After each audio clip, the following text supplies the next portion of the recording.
Magandang araw po sa inyong lahat. For today's video, nandito tayo ngayon sa gitna ng yan, palayan. May isang area tayo dito na pinatraktor natin. Actually ito pangalawang pagpatraktor ko na, hindi ko nga lang nakuhaan yung nakaraan. Unang pagpatraktor, ito yung pangalawang ano namin ito ngayon. Pangalawang pagpatraktor. Inaulit namin para yung lupa malambot na malambot at nang yung mga damo talagang totally ano na yung tanglanta. Ayan, ito nga pala ay nasa kalahating hektarya siguro ito yung aking baga estimate nito. Pala ko nito itanim ay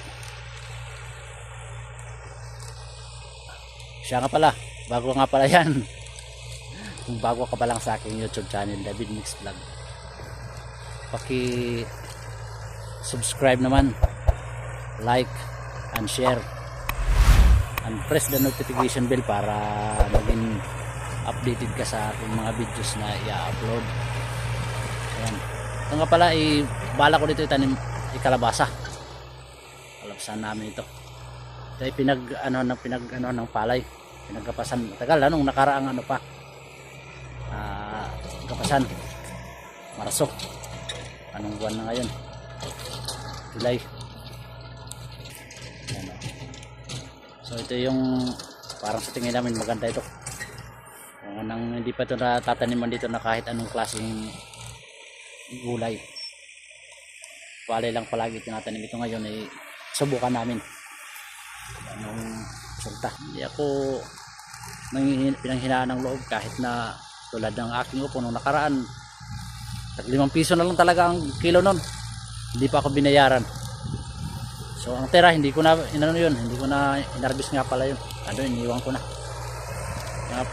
Ito naman ngayon bas pinili kong magtanim ng kalabasa kasi yung kalabasa mas mabilis siya at basta magulang na hinaharbis mo kahit wala pag-harvest kahit 2 buwan kanyang tinatagal, pwede. Basta wag walang paulanan, laging may initan.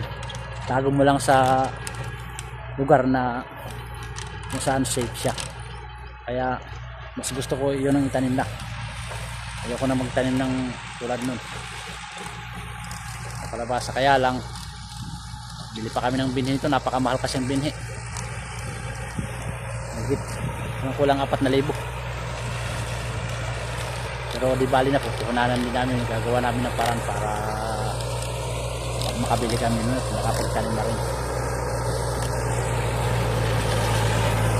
Yan talaga ang buhay. Kaya nga huwag kong wala ng pag-asa, tuloy-tuloy lang, bumapa, bumangon, yan, lakad ulit, tuloy ang biyahe ng buhay, tuloy ang pagpapakabuhay, ganyan lang. So hanggang susunod aking video na gagawin, siguro yung pagtanim na namin pakita ko sa inyo, share ko rin sa inyo. Kaya maraming salamat sa panonood. Yan, bye.